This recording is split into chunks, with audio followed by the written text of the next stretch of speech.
Hi everyone, it's Suey here. I'm coming to you today to celebrate National Library Week. And today is actually Library Workers Day. This very today that I am filming it. Probably won't put it up today, but anyway. The library that I work at is doing a fun thing where they're having people write down their library memories and stick them up on little post-it notes around. I thought that was a really cool idea. So I thought it would be fun to make a video of my library memories or some stories. So this whole entire video is complete and total story time.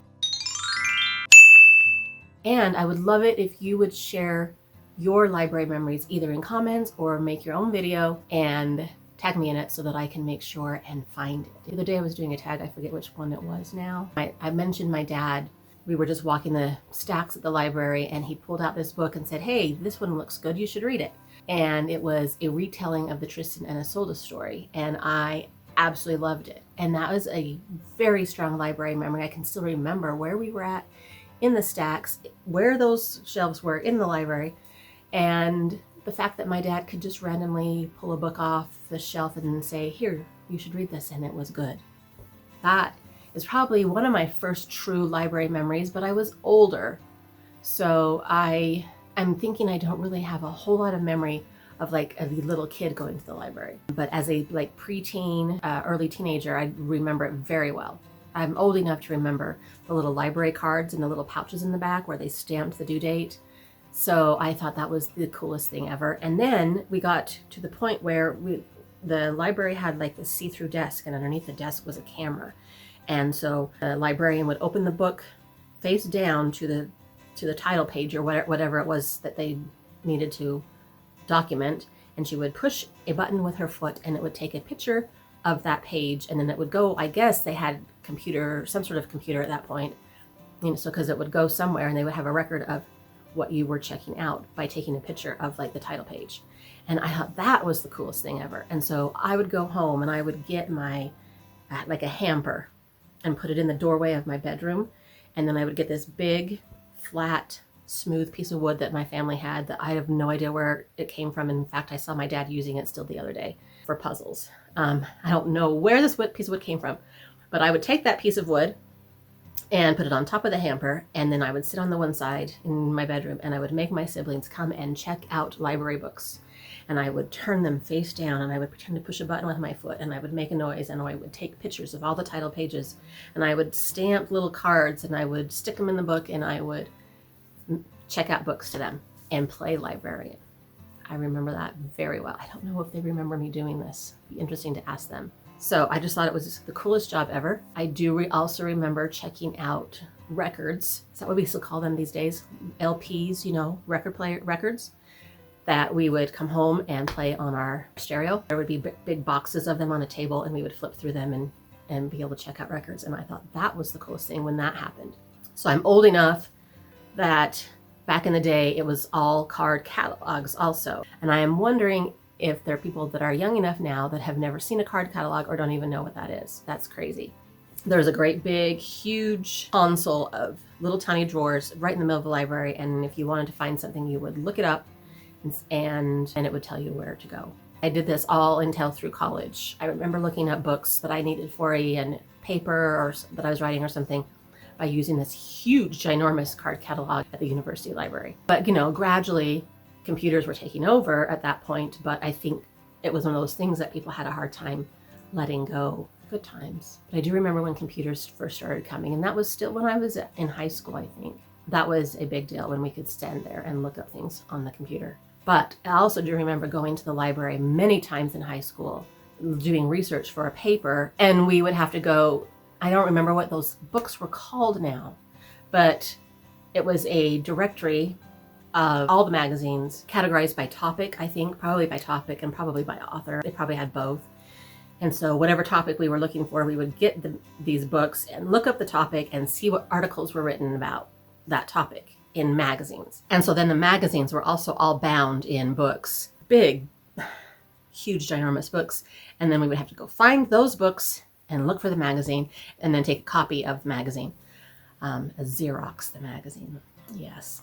And then we would have all these papers and we could highlight and, look at the article that way and then use it in our paper. And I remember kind of loving that process. I don't know why, but the fact that we can just go now and type a little bit, and bam, you've got the whole everything right there in your very own house on your computer. But I do just remember loving it and thinking, what magical thing would I come home with? And just the idea of walking up and down the shelves and browsing and picking out whatever looked good. I haven't done that for so long. Like, I have so many books here that I have bought that I need to read that I rarely go to the library now and just like browse the shelves and pick whatever looks good, because I feel too guilty. I can't come home with a whole stack of library books when I got all these books here at home to read. So the only time I really go to the library and to use it as a patron these days is when I need to get something specific. When I first got married, I would walk to the library, and that library was in this little teeny old, almost like a house sort of a building. That library is now the one that I filmed the other day when we went to that program where the librarians talked up the books, and it is now in this beautiful restored old building.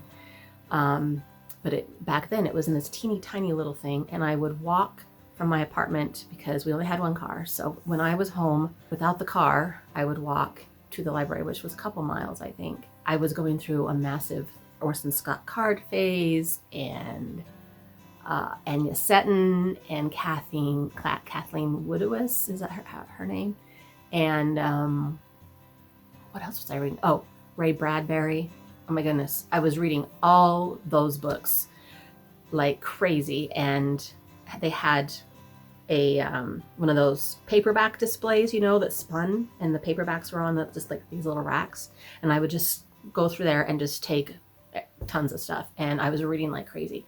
I wish so bad, I cannot even tell you how bad I wish I would have kept track of what I was reading during those years and my high school years. What was I reading? I can remember like those few authors, but it makes me so sad that it took me years to think that it was cool to keep a notebook of what I was reading.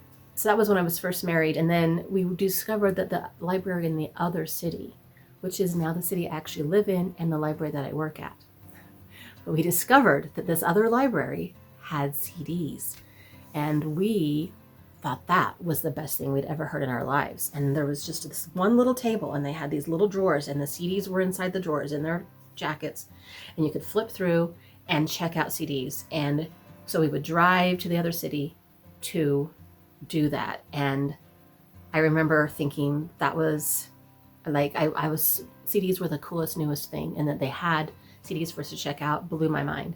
And they gradually got more and more and more, and the collection kept building and building till they had a whole room full of CDs. And now this library has thousands and thousands and thousands of CDs, and I'm a little afraid that people aren't checking them out anymore, because CDs are now not the thing that people want. I think people do still check them out, but I need to ask one of those librarians. I'm really curious to know if they circulate very much anymore, but they were such the thing back in the day. And that was when I started going to that library way back when I first got married, which was how long? 36 years, 37 years? I don't even know. Now that's the library that I work at. When we moved to live in this actual city, and then I started having kids, then I was taking them to the library all the time to go to Storytime. Our lives were very routine, and I remember that they were so excited when we would wake up and it would be library day. And I would haul them all there, and they loved it. They were really good. I don't remember having issues with them like running around or anything, but so they were really good. They enjoyed it. We would probably come home with a pile of picture books. I would probably try to look at the CDs still. I wonder how I did that. I cannot remember how I did it. And who knows what I was reading. I call the 90s my lost years, because that was the decade of little kids, and I must have been reading something, but I have no idea what it was.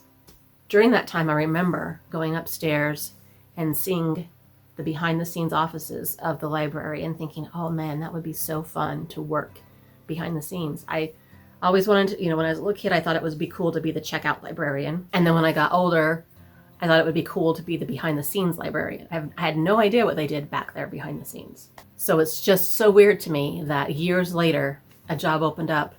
They actually created a new job, and my name was in the pool because I had filled out a card, and they let me know, and they said, hey, this job might be something you want. And I went and I got that job. And now I have been there working behind the scenes for, is it 16 years this year? 16 years. I definitely know what goes on behind the scenes now. Yep. It's sometimes very intense behind the scenes, let me just say. So it's so weird to me that I have that distinct memory of thinking that would be cool to work there. And then, it was probably 15 years later that I got the job. Anyway, I would take my kids there all the time. We would participate in the summer reading program. My teenagers absolutely loved it. When they got older, they would do all the reading programs there. It's always just been a huge part of our life. In the words of somebody in my family recently said, libraries are magical. I love that they still can be magical in this day and age when we have everything on the computer and we can just read on our phones and our tablets and listen in our ears, and we don't have to go to the library anymore. But I love that we still feel that it's a magical place and that there's so much more there besides books. And we know that Libby exists now, which, let me tell you, as somebody who works behind the scenes, that is not a cheap thing for the library to provide. Those ebooks and audiobooks are massively expensive. So I really appreciate that feature of the library has. And then all the programming and the author events and the musical concerts and educational classes and online stuff, like you can watch movies with Canopy and you can learn language with Mango Languages. Most libraries have those services, and I'm just so happy that libraries are still around despite the struggles and the new technology and all the things that we have in our modern world. They're still around, and I don't think they're going anywhere. Yay for that. So I remembered a couple of things about the library that I wanted to tell you. And that was that one of my first memories of going to a library was when I was staying with my grandma and grandpa on their farm. And they didn't have a very close library, so we would go to the nearest town, which was about 3 miles away, when the bookmobile would show up, which was like once every 2 weeks or whatever it was. And so I loved that.